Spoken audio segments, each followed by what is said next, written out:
Assalamualaikum warahmatullahi wabarakatuh. Bagaimana kabarnya anak-anak? Semoga kalian baik-baik saja dan sehat selalu. Jangan lupa lakukan kebaikan di setiap kesempatan yang kalian punya. Kita awali pembelajaran pagi ini dengan bacaan basmalah bersama-sama. Bismillahirrahmanirrahim.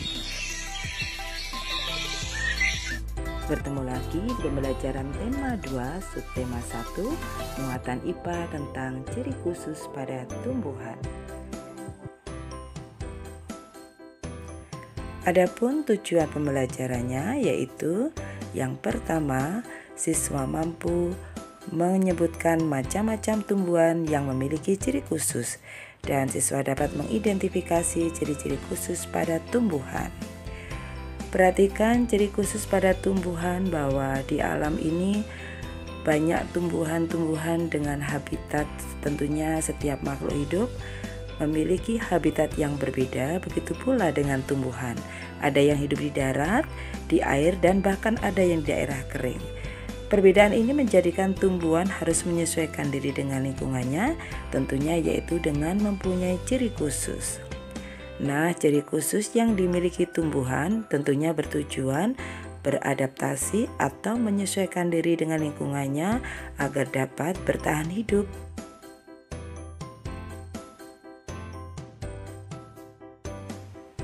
Yuk kita mulai dari tumbuhan kaktus. Habitatnya di padang pasir. Dia memiliki akar yang panjang dan akar ini berfungsi untuk menyerap air dan zat hara dari berbagai tempat yang bisa dijangkau. Nah, dengan adanya akar yang panjang ini tentunya kaktus mampu bertahan hidup. Air yang diserap disimpan dalam batang dan permukaan batang kaktus yang tebal dan dilapisi lilin berfungsi untuk menyimpan cadangan makanan.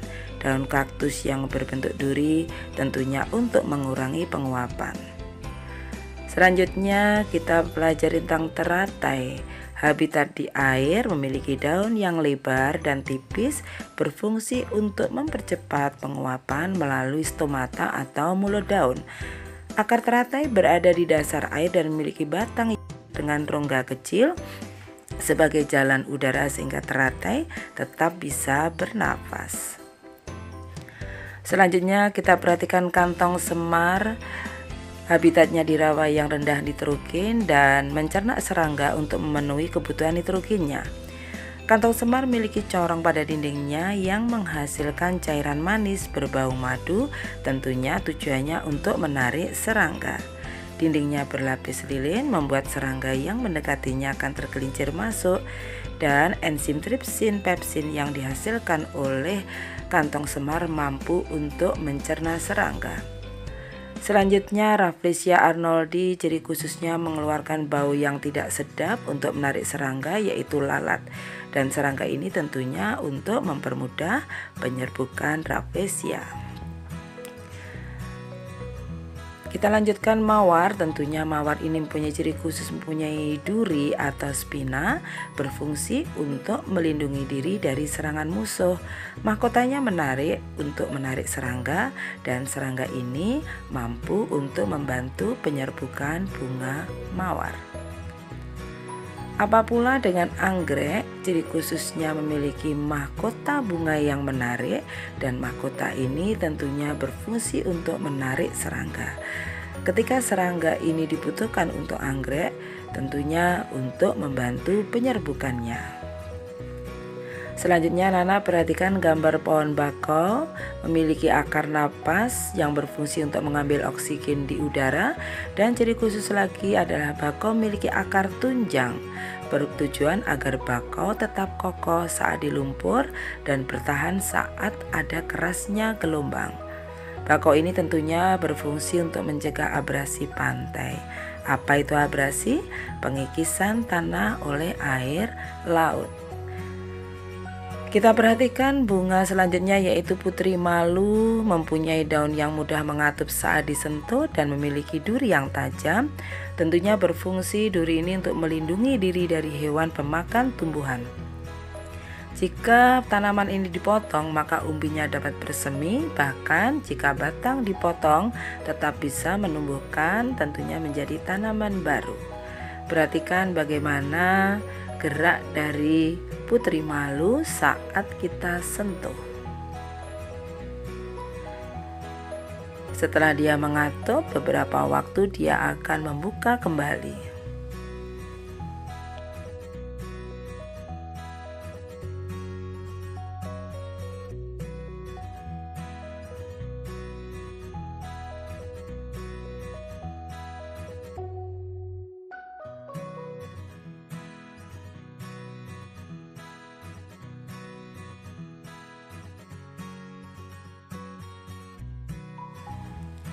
Selanjutnya anak-anak kita pelajari tentang pohon jati. Berarti pohon ini tentunya hidup di hutan.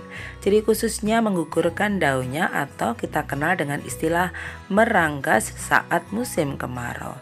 Apa tujuannya? Tentunya untuk mengurangi penguapan sehingga pohon jati tetap bisa bertahan walaupun di musim kemarau. Kita lanjutkan dengan tanaman enceng gondok. Ciri khususnya memiliki batang yang menggembung yang berfungsi untuk mengapung di permukaan air. Juga memiliki daun lebar untuk mempercepat penguapan. Tujuannya membuang kandungan air dari tubuh agar tidak membusuk. Kita lanjutkan tentang jenis tumbuhan berdasarkan habitatnya, yaitu kaktus. Ini termasuk tumbuhan xerophyt, tumbuhan yang hidup di daerah yang kering. Dan ada juga tumbuhan hidrofit. Dari kata hidro berarti air, tumbuhan yang hidup di daerah air. Contohnya teratai, enceng gondok, kangkung. Dan apa pula yang disebut dengan tanaman higrofit. Tanaman higrofit ini tanaman yang tumbuh di daerah yang lembab. Biasanya terdiri dari bagian-bagian akar, batang, dan daun, dan batangnya umumnya tidak tampak karena terdapat di dalam tanah. Contohnya adalah tumbuhan pakis. Demikian tadi anak-anak, kita pelajari tentang ciri khusus pada tumbuhan. Sekali lagi, mengapa tumbuhan punya ciri khusus? Tentunya bisa beradaptasi dan bisa bertahan hidup. Mari sama-sama kita lestarikan tumbuhan di muka bumi ini. Agar manfaat belajar hari ini, kita akhiri dengan bacaan hamdalah. Alhamdulillahirabbil alamin. Assalamualaikum warahmatullahi wabarakatuh. Bertemu lagi di video pembelajaran selanjutnya.